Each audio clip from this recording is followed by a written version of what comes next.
Movie की starting में हम एक लड़की को देखते हैं जो समुद्र में बहकर आइलैंड के किनारे आ गई है। इस लड़की का नाम जिन है और इसके साथ में इसका फ्रेंड भी बहकर यहाँ पर आ गया था। वो उसके पास में जाकर उसे चेक करती है तो उसे पता चलता है कि वो बुरी तरह से जख्मी है और अब कुछ ही देर बाद में वो मारा भी जाता है। ये देखकर जिन काफी परेशान हो जाती है और बाद में उसकी बॉडी को यहीं पर छोड़कर वो आइलैंड को एक्सप्लोर करने के लिए चली जाती है। लेकिन ये जो आइलैंड था यहाँ पर कोई भी नहीं था। ये आइलैंड पूरी तरह से सुनसान है, यानी कि जिन यहाँ पर फंस चुकी है। अब इसके बाद में जब वो आइलैंड के अंदर जाती है तो उसे यहाँ पर एक बैग मिलता है जिसके अंदर एक पर्स और कुछ बच्चों का सामान था। उसे यहाँ पर एक मेडिसिन भी मिलती है जिसमें 4 की डेट लिखी हुई थी, जिससे जिन को समझ आता है कि बहुत सालों पहले यहाँ पर कोई आया था। उसे इन सभी सामान में माचिस भी मिलती है जिसे वो अपने पास में रख लेती है। वो वापस अब समुद्र के किनारे आती है और उसे यहाँ पर गिरा हुआ एक बड़ा सा खोखला पेड़ दिखाई देता है। इसे देखकर अब जिन को आइडिया आता है कि रात में वो अपनी सेफ्टी के लिए इसे यूज कर सकती है। खैर अब यहाँ पर जिन अपनी पहली रात किसी तरह से गुजारती है और अब सुबह होने पर वो देखती है कि समुद्र के किनारे कई सारी मछलियां बहकर आ गई हैं। उनमें से एक छोटी शार्क भी थी जिसका जो आधा शरीर था वो किसी के द्वारा खाया गया हुआ था।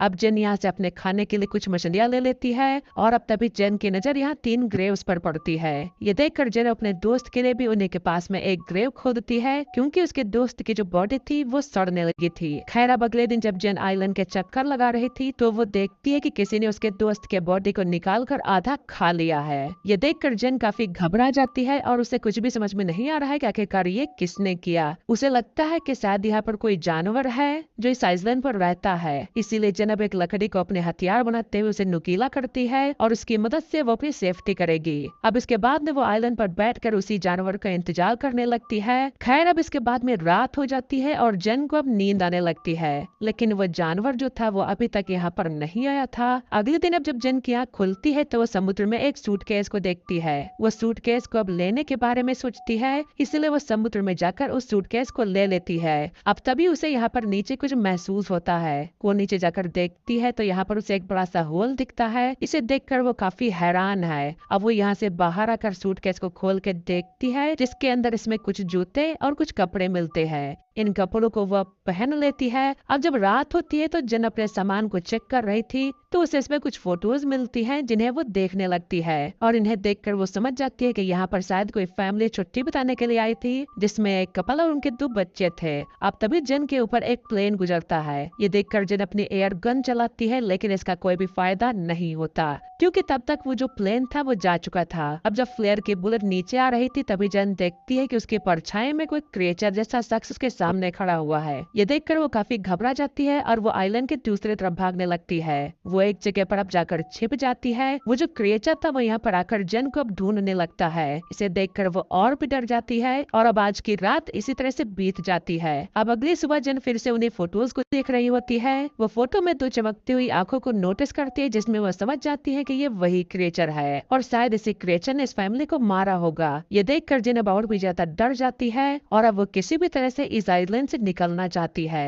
अब इसके बाद में वो अपने सूटकेस को खोलती है और अपनी लाइफ जैकेट निकालती है। इसकी मदद से वो शायद तैरकर यहाँ से बाहर निकल जाए। वो अब सूटकेस पर बैठकर यहाँ से निकलने की कोशिश करती है, लेकिन वह सूटकेस पलट जाता है। अब यहाँ पर उसका जो ये प्लान था वो फेल हो चुका था, इसीलिए अब वो वापस आइलैंड पर आ जाती है। लेकिन अब उसे उस क्रेज से बचने के लिए किसी सेफ जगह पर जाना होगा। उसे अब वही गिरा हुआ पेड़ दिखता है जिसमें बड़ा सा होल था, इसीलिए अब आज की रात वो उसी में सोने का डिसाइड करती है। खैर अब जब रात होती है तो वो क्रिएचर यहाँ पर फिर से आता है। उसे ये भी पता लग जाता है कि जेन जो है उस पेड़ के होल में छिपी हुई है, इसीलिए वो क्रिएचर इस पेड़ को तोड़ने की अब कोशिश करने लगता है, लेकिन वो ऐसा कर नहीं पाता और थक जाने के बाद में वो वापस चला जाता है। अब अगली सुबह जेन उस पेड़ से बाहर निकलती है और वो देखती है कि उसी क्रिएचर ने पिछली रात इस पेड़ पर कई सारे वार किए थे। इससे वो काफी अब डैमेज हो गया था, जिसके बाद में वो उस क्रिएचर से अब बचने के लिए एक नया प्लान बनाती है। वो समुद्र में से कुछ बड़ी मछलियां पकड़ती है और उन्हें वो एक पेड़ पर टांग देती है। उसका प्लान ये था कि जब भी रात में वो क्रिएचर यहाँ पर आएगा तो वो इन मछलियों को खाकर शायद वापस चला जाए, जिससे हो सकता है कि उसकी जान बच जाए। अब अगली सुबह जब वो उठकर देखती है तो उसका जो प्लान था वो काम कर गया था। उस क्रिएचर ने यहाँ पर आकर उन सभी मछलियों को खा लिया था, जिससे जिन की जान बच गई। अब तो फिर जिन की नजर यहाँ पर समुद्र के किनारे पर जाती है जहाँ पर किसी शख्स की बॉडी बहकर आई थी। ये देखकर वो जल्दी से उस बॉडी के पास में जाती है और वो देखती है कि जो बॉडी थी काफी सड़ चुकी थी। ये देखकर अब उसके मन में एक आइडिया आता है और अब वो इस बॉडी को भी उसी पेड़ पर लटका देती है ताकि वो जो क्रिएचर है वापस आएगा तो इस बॉडी को खाकर चला जाएगा। अब जब जेन के लिए यहाँ पर सरवाइव करना काफी मुश्किल हो गया था तो उसने आज रात के लिए यहाँ पर गड्ढा बनाया था जिसमें वो छिप जाती है और उस क्रिएचर के आने का वो इंतजार करने लगती है। अब जब रात होती है तो वो क्रिएचर यहाँ पर आता है और जेन पहली बार उस क्रिएचर को देखती है। वो क्रिएचर को देखकर काफी ज्यादा डर जाती है क्योंकि वो जो क्रिएचर था वो दिखने में काफी खौफनाक था। अब वो क्रिएचर यहाँ पर आकर उस बॉडी को खा जाता है। जेन को इधर अभी भी अपने पास से कुछ आवाजें सुनाई दे रही थी। अब जैसे ही वो देखती है तो उसे वहाँ पर क्रिएचर के पैर दिखाई देते हैं। अब जब अगली सुबह जेन जगती है तो वो सबसे पहले यही सोचती है कि उसे अपने बचाव के लिए एक सेफ जगह चाहिए। अब जैसा कि उसने क्रिएचर की हाइट देख ली थी इसीलिए वो अपने लिए पेड़ के ऊपर एक झूला तैयार करती है ताकि वो जो क्रिएचर है वो उस तक पहुंच ना सके। इसके बाद वो उस झूले में जाकर बैठ जाती है। खैर अब जब रात होती है तो वो क्रिएचर फिर से यहाँ पर आता है और उसे यहाँ पर जेन के होने का एहसास भी हो जाता है। इसीलिए वो झूले वाले पेड़ को जोर जोर से हिलाने लगता है और इस वजह से वो जो झूला था वो भी टूट जाता है। अब जेन नीचे गिर जाती है जिसके बाद वो क्रिएचर जेन का पीछा करने लगता है। जेन अपनी जान बचाकर यहाँ से भागती है और तभी जेन देखती है कि वो क्रिएचर जमीन से ज्यादा तेज पानी में दौड़ रहा है। वो एक ही मोमेंट में उसके सामने आकर खड़ा हो जाता है। वो क्रिएचर अब जेन को उठाकर पानी में फेंक देता है और जेन अब किसी तरह से अपने आप को संभालती है जिसके बाद में वो जल्दी से पानी से बाहर आती है और एक पेड़ के पीछे जाकर वो छिप जाती है। खैर अब अगली सुबह जब जेन जगती है तो उसका पैर काफी जख्मी हो चुका था इसीलिए वो खुद को साफ करने के लिए समुद्र में जाती है। अब जब वो यहाँ पर नहा रही थी तभी उसकी नजर दूर एक राफ्ट पर पड़ती है जिसमें दो शख्स थे जो किसी तरह से सरवाइव करके यहाँ पर आए थे। इन दोनों का नाम लूकस और मिया होता है। इन्हें देखकर जेन काफी खुश होती है। अब ये दोनों जेन के पास में आकर बैठते हैं और जेन इन्हें खाने के लिए कुछ मछलियाँ देती है। जेन यहाँ पर इन्हें उस क्रिएचर के बारे में भी बताती है। वो कहती है कि हमें जल्द से जल्द यहाँ से निकलना होगा क्योंकि मैं पिछले 7 दिनों से यहाँ पर फंसी हुई हूँ। लेकिन लूकस और मिया उसकी बातों पर विश्वास नहीं करते।